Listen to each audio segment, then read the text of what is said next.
to UFC Fight Night Emmett versus Topuria, going down this Saturday, June 24th, at the VyStar Veterans Memorial Arena in Jacksonville, Florida. Or, as my grandmother would say, Florida. Okay.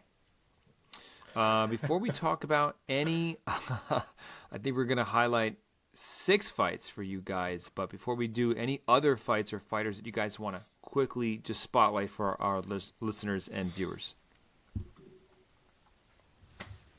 I'll definitely spotlight a couple. So the way we're doing this, we kind of picked and chose fights that we like. We're not doing the main card because this card is kind of laid out oddly. So it's our show, and we can do what the fuck we want. So we're going to do the 6 fights that we want to do here. But one that hurts my heart a little bit that we're not going to do is Tatsuro Taira fighting Clayton Rodriguez. You guys know I'm high on Taira. I'm also high on Clayton Rodriguez. He looked really good in his last fight. He's a bit of a buzzsaw. There is certainly the chance of him clipping Taira, so it's an interesting one. But I do think he also will probably leave some openings with that style that will lead to some grappling on the Taira end of things. I could see him getting a tap at some point, but that's a fun flyweight fight. And then I will also mention Matosh. I believe he says Matosh. I forget. Ribeski fighting Loik Radzhabov. That is a really solid lightweight fight. Both guys are only 1-0 in the UFC thus far, but Radzhabov obviously was established in the PFL. Ribeski came in with some hype. Big, scary dude, fights aggressively. That should be a quality lightweight fight on the undercard. Okay. Any other names, Omar? Not really. We're going to get into the ones that I'm really interested in. I knew Mark was going to say Tatsuro. I know that's his Adrian Yanez, you know. It's quite that level. I like him. And I'll just say really quick, the two main card fights that we're not going to do, just for sake of trying to cut this down, we're not going to do David Onama and Gabriel Santos.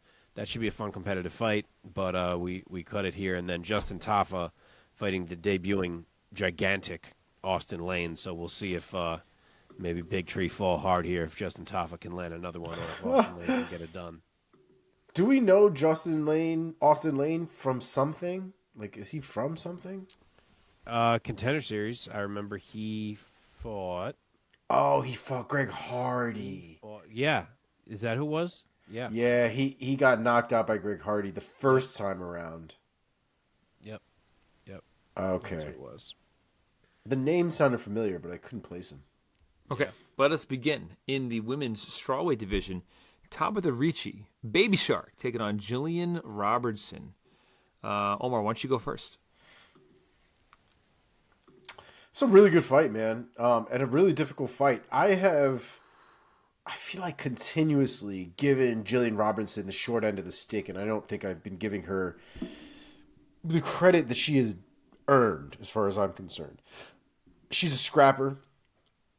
She's definitely a finisher when she finds her opportunities, and I think in most of her recent performances, she's been trying to make a lot more of those opportunities happen as opposed to waiting for them to happen.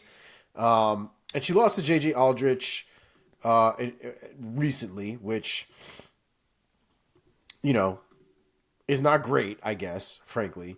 But her wins are great, and the performances that she has in her wins are great. So I even take the decision loss that she had against J.J. Aldrich with a grain of salt, and I look at a lot of her other performances and really take a lot from them. So I don't think I'm gonna doubt her this time. I think I'm gonna give her the respect, like I said, that I think that she's earned at this point. So I'm gonna go with Gillian Robinson here by submission, second round. Mark. Okay, so very close odds. Tabatha Ricci is the slight favorite at -130. Gillian Robertson is barely even an underdog at +105. Robertson is 4 inches taller and will have a 1-inch reach advantage. I think this is a really interesting fight. Ricci has looked fantastic in the UFC thus far, but Gillian Robertson is one hell of a friggin' grappler. And again, as I've said, I'm very intrigued by her chances at 115. I like this move down. She looked good in her first fight at this weight. And I think I'm leaning her way here. You know, it may not be pretty. Ricci's certainly the faster fighter. She'll probably be the cleaner striker. But we've seen Robertson in there with a much higher level of competition as a whole. So I'm finding it a little bit easier to trust her. And on top of that, Ricci's not a finisher. So Gillian, I mean, she could tap you, but I don't think Gillian Robertson's getting tapped. So with that said, Gillian Robertson's going to have a whole 15 here to be in there and have her chances. And I'm going to say that in 2 of these rounds, she can just find a way to get inside and drag this thing down. And when she's on top of you, it's tough to get her off. So I could see her get a finish as well. Both girls are certainly capable of finding a sub here, but I'll say it ends up that Gillian Robertson just kind of does some damage from top and wins 2 of these rounds, 29-28. I think this is Ricci's toughest fight since Manon sure. Fior. Yeah, I agree. Yep. Oh wow, I forgot that she fought Fior. What a tough fight for her. That was her debut. Fior is so much bigger than her. My God. Yeah. That being said, great points about Gillian Robertson. This is going to be a field pick for me because I like Tabatha Ricci. I think what I really like is that shark fin she's got on the back of her. No, but I have also been very much impressed by her thus far in her UFC run here. I think this is a close fight, and the odds reflect that. Gillian Robertson moving down is also intriguing, but I think Ricci's going to be the more scrappy and active striker on the feet and is proficient enough on the ground. I think she scores on Robertson with strikes enough to eke out a split decision. I'll say Ricci by split. Okay, moving on to the welterweight division with Randy Brown taking on Wellington Turman. Mark, why don't you take this one first? I'll queue up the fights more like I usually do when we get a little further up into the main card. Okay, cool. Yeah, so Randy Brown's the favorite here as expected. He's minus 250. Wellington Turman is plus 200 as the dog. Big size advantage on the side of Randy Brown, which is funny considering Turman is coming down from middleweight. But Randy Brown is 3 inches taller, and he's going to have a 6-inch reach advantage. And I honestly feel like this fight is as much of a mismatch as those measurements are. Turman's a tricky guy. He's got some good grappling. But, you know, it's the kind that we see work against guys who are just not on the level of a Randy Brown, to be honest. Randy Brown's a great all-around fighter. I think he can keep Turman off him for the majority of this fight. And I think anytime there is space between these two, Randy Brown is going to be boxing his face off and kicking his face off and everything else in his face off. Randy Brown's just a really high-level fighter. Add in the speed, add in the reach advantage. It's all Randy Brown in this one for me. I will say he gets him out of there by round 3. Round 3 TKO. Omar? God damn it. It was the same fucking pick I had, too. I kind of feel the same way, man. I keep having this image of Turman going for something dumb like a heel hook or something a little bit more Hail Mary-ish than he should against a guy who's as long as Randy Brown, who can cover as much distance as somebody like Randy Brown. And I see him getting TKO'd. I see him getting hammer-fisted into the ground. So I'm going to go with Randy Brown again by 3rd round TKO. Well, we're unanimous once again. I too like Randy Brown, and I think a lot of people might be sleeping on him a little bit, given how his last fight went against Jack Della Maddalena. Got to remember, prior to that, he was riding a 4-fight win streak in the UFC. I think a lot of people are going to be reawakened to the talent that is Rude Boy Randy Brown out of Jamaica. I like his well-rounded skill set.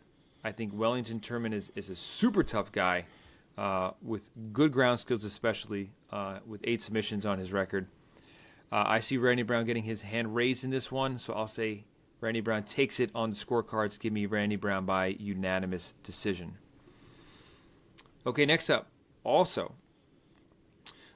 in the welterweight division of fights that we are previewing here, Neil Magny taking on Philip the Fresh Prince Rowe.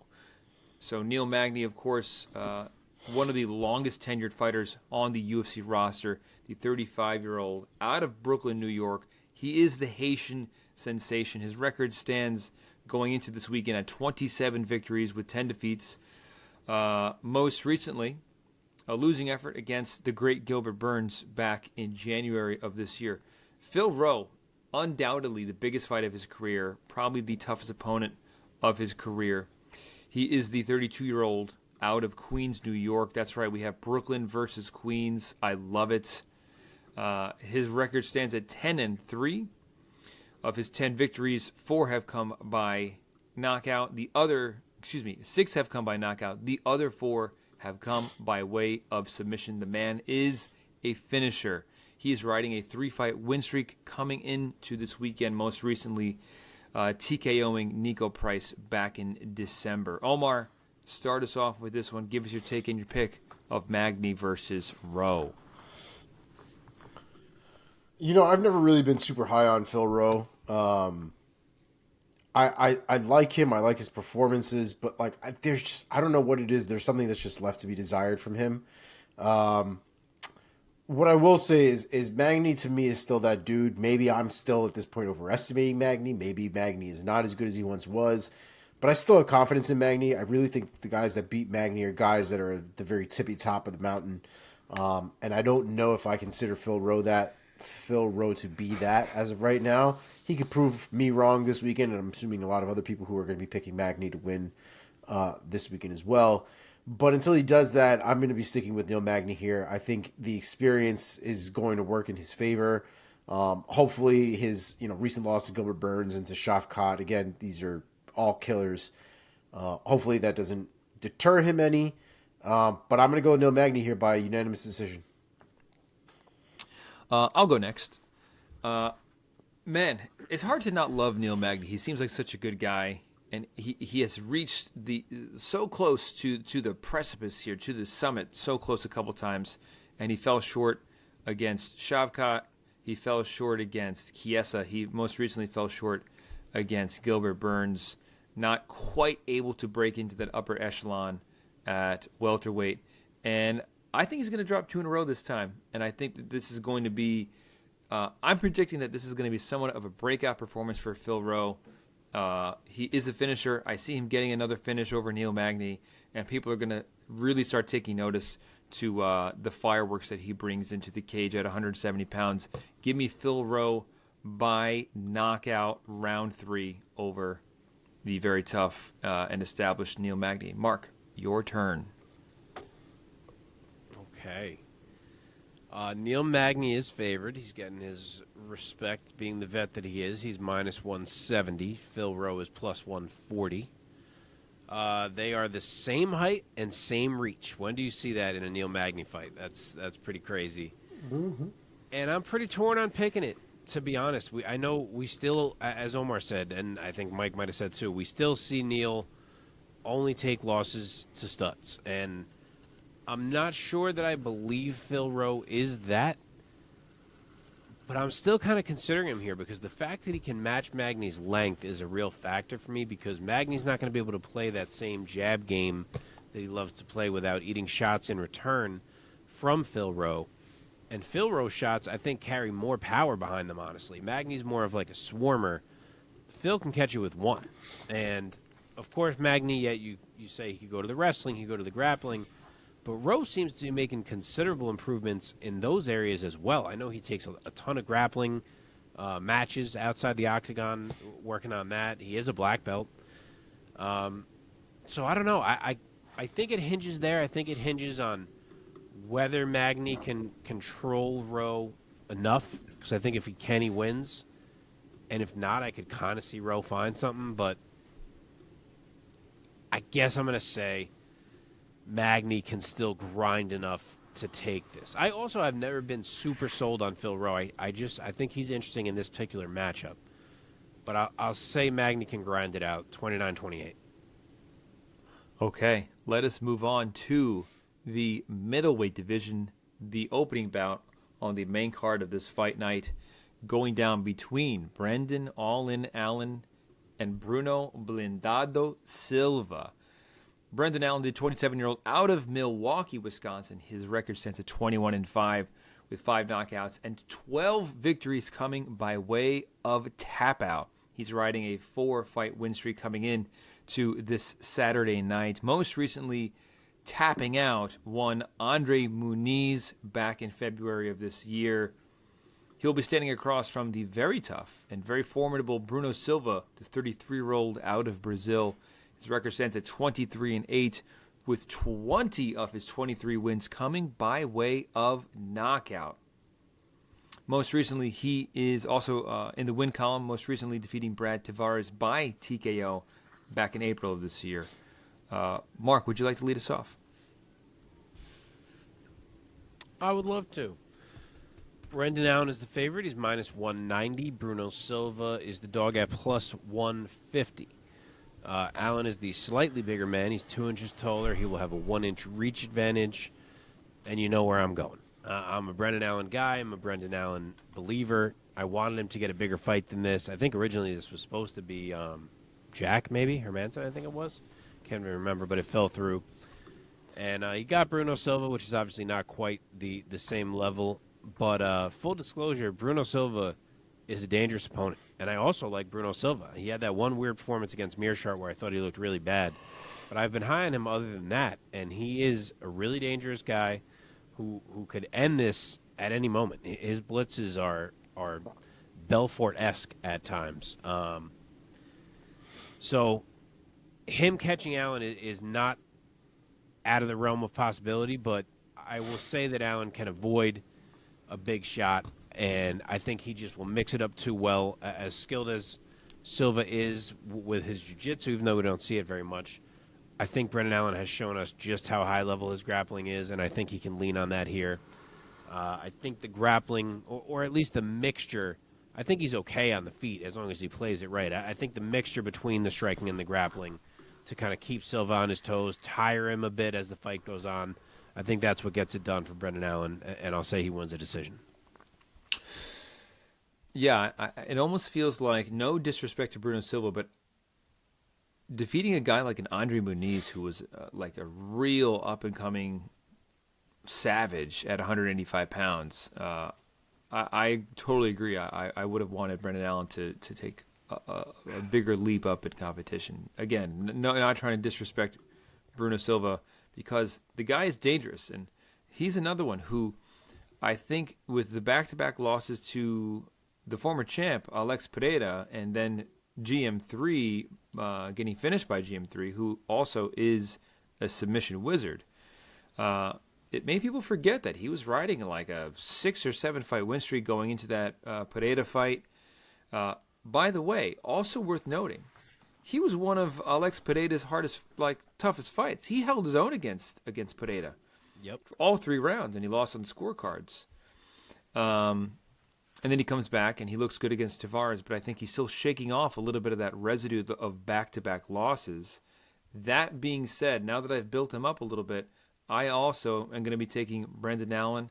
I think it's a style mismatch in favor of Brendan Allen. Bruno Silva has been submitted 6 times in his career, and that just so happens to be Brendan Allen's forte. Give me Brendan Allen. I'm going to say he's going to find that submission. I'll say second round submission win for Brendan Allen. Omar, your turn. You're muted. Yeah, you said it better than I did, man. That's really the main story for me at this point. Is Bruno Silva's got 6 submission losses. Brendan Allen's got 12 submission wins. I think it'd be stupid for us not to think that Brendan Allen is going to somehow try to find this way to the ground. And I would be dumb to think that Bruno Silva, with 6 submission losses, can somehow survive against a man who spends a career submitting people. So I'm also going to take Brendan Allen by second round submission. Okay, let's hop up to the co-main event of this UFC Fight Night, going down in the women's flyweight division between Amanda Ribas and Maycee, the future Barber. Hold on one second. I forgot to cue this up for myself here. Pause. Terrible. Okay, Amanda Ribas, the 29-year-old out of Brazil. Her record stands at 11-3 with 2 knockout victories and 4 submission victories added to that, coming off of a win back in March over Viviane Araújo. She will be standing across from Maycee the Future Barber, the 25-year-old out of Greeley, Colorado. Her record stands at 12-2. So very, very similar records right there. 5 knockouts, 2 subs. She has never herself been finished in any way, shape, or fashion. Riding a 4-fight win streak coming into this weekend, most recently defeating Andrea Lee by split decision back in March. Omar, take it. Andrea, I always say Andrea because I had a cousin. I had a cousin named Andrea. It's Andrea Lee. Yeah, I had a great. I really enjoyed that this fight is being made. I like Amanda Ribas. I do like her a lot, but I just think that Maycee Barber is kind of in a groove right now. There's a couple fights that might be a little sketchy as far as whether she won them or not, but she did eke them out. She's got 4 wins in a row right now. I think this is another one of those fights that I wouldn't be surprised if she can eke out as well. She's got a good ground game. Her hands are, always getting better, but I never really know where her hands are at, really, especially in comparison to somebody else. And Amanda Ribas likes to crack. But I'm going to go with Maycee Barber here. Like I said, I think she's just a little bit more well-rounded. I think she's got a little bit more tools to lean on. And she's got the good momentum at this point. But I think that there is going to be a competitiveness to this fight, so I'm going to go with Maycee Barber by split decision. Mark. Okay, Amanda Ribas is a 2-1 favorite. She's minus 200. Maycee Barber is plus 160. Wow. There's a 2-inch height advantage for Barber, but a 1-inch reach advantage for Ribas. And you know where I'm going with this fight as well. Back-to-back fights with fighters I really believe in. And in this case, it's Amanda Ribas. Barber finds ways to win fights. She presses forward. She's strong. She carries power. She's improved her clinch game a lot. But Amanda Ribas is just on a different level technique-wise everywhere, in my opinion, and specifically on the mat. Now, again, the strength of Barber I do think could make things interesting, but I don't think her jits is on the level of Amanda Ribas, and Ribas is continually underrated for how dangerous she is on the feet, in my opinion. I feel like she's getting better and better every fight. She's really landing hard, hurting girls at this point. I think she's just too good. I think she's too well-rounded. I think mostly it's the grappling that guides her here. I don't know if I think she finds a sub, but she certainly will be threatening them, add in some ground and pound, some control. I think it's an Amanda Ribas UD victory. I, too, will make the boring pick here. I totally agree. I'm taking Ribas by UD. Barber's never been finished. I think she's a little going to be that extra size that she's going to bring in at flyweight and being a little bit taller than Ribas. I don't think Ribas is going to find a submission finish on Barber. I certainly don't see her finishing her with strikes. I think Barber's going to hold her own a lot throughout this fight, but I think Ribas is going to outpoint her and outshine her and outclass her. Give me Ribas by UD in this one. Okay. It is main event time for UFC Fight Night. Emmett versus Topuria going down in the featherweight division between Josh Emmett and Ilia El Matador Topuria. Let's cue this up real quick. Josh Emmett, the 38-year-old, fighting out of Sacramento, California. He is 18-3 as a professional with 6 knockouts. Of his 18 victories, 6 have come by way of knockout, but don't let that 33% knockout rate fool you. The man is a knockout threat through and through. Most recently, trying to get back in the win column after losing to a submission triangle choke to Yair Rodriguez, which was, I believe, for the interim belt back in February. He will be standing across from the rising featherweight phenom, Ilia Topuria, the 26-year-old out of Spain, undefeated as a pro, 13-0. Of his 13 wins, only 1 of them has gone to the scorecards. 8 have come by way of submission. 4 have come by way of knockout. And once again, it needs to be said for Topuria, just like I said it for Emmett, even though he has only won 4 of his fights by knockout, the man is an incredible striker, incredible knockout threat. I will be making my pick first because this is the easy one to get out of the way for me. I will be taking Topuria. Does Josh Emmett have a puncher's chance? Hell yeah, he does. He also has a tremendous record. I always like double take at Josh Emmett's record that he's 18-3. He's only lost 3 fights in his pro career. That being said, I'm gonna go. I have to stick with the undefeated phenom in Topuria. I think that Josh Emmett has only been knocked out by Jeremy Stevens. Happened in the second round. Give me that same result. Second round knockout for Topuria, handing Josh Emmett his second knockout loss. Who would like to go now? I will go next. I also like Topuria here. Topuria is a bad motherfucker, man. That dude's got so much power. He's got submission skills in his belt. He is a well-rounded overall killer. As much as I like Josh Emmett here, Josh Emmett has kind of shown us his game, and I would imagine if we can see it, Topuria can see it too. And I don't think that there's anything that Josh Emmett presents in his game, whether it's the heavy hooks, whether it's the occasional takedown when he sees the opportunity every now and again. I don't think any of that is going to make Topuria not follow the game plan. And I think the game plan for Topuria is to cause as much damage on Josh Emmett as humanly possible. And I think what we saw from Yair Rodriguez's fight is that Josh Emmett is a very hittable human being. And I think if there's enough technique behind the person's approach, I think Josh Emmett can get overwhelmed with that approach. And I think that's what's going to happen with Topuria. I just think Topuria's got a lot more power behind it, and I think he can end up finishing it where Yair Rodriguez relied on a submission after literally beating the shit out of that kid for a few rounds. So I'm going to go with Topuria here. I'm also going to go with second round TKO. Mark? All right, so you guys are pretty in line with the betting odds. Topuria is minus 350. Josh Emmett is plus 275. It's a 1-inch height advantage for Topuria, 1-inch reach advantage for Emmett. Look, I'm in the same place. You really cannot convince me to consider picking Josh Emmett here.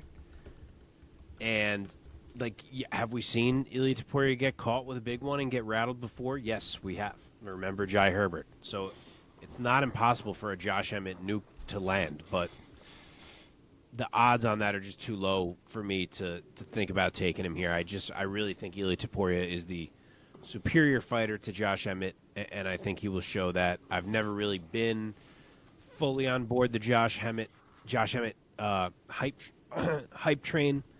I didn't think he'd do well against Yair, and he did not. And I think this is a really tough ask as well. I think that Ilia can get ahead with the striking, with his combinations, in contrast to what Josh does, which is more about the single shot that I think Topuria can mostly see coming for the most part.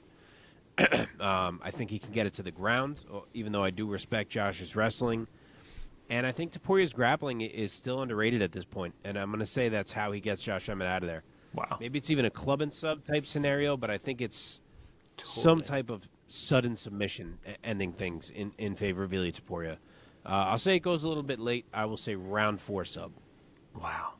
And I just want to point out, too, that the Jai Herbert fight where we saw Ilia Topuria take the most, I would argue the most damage, I think, in his UFC career. Definitely the most damage I think I've seen him take at all. That fight was at lightweight, right? He fought a man that was... Against a super long dude. Yeah. 100%. 100%. I mean, that dude was towering over him as far as height was concerned. And I think that first round, he ate a lot of shit because he wasn't used to that range. He wasn't used to that size. And I think it worked out the way that it worked out. He came out of the second round and absolutely demolished Jai Herbert. But my point with saying that is just for context, the person he had the most trouble with had a significant size advantage against him, and he still laid him the fuck out.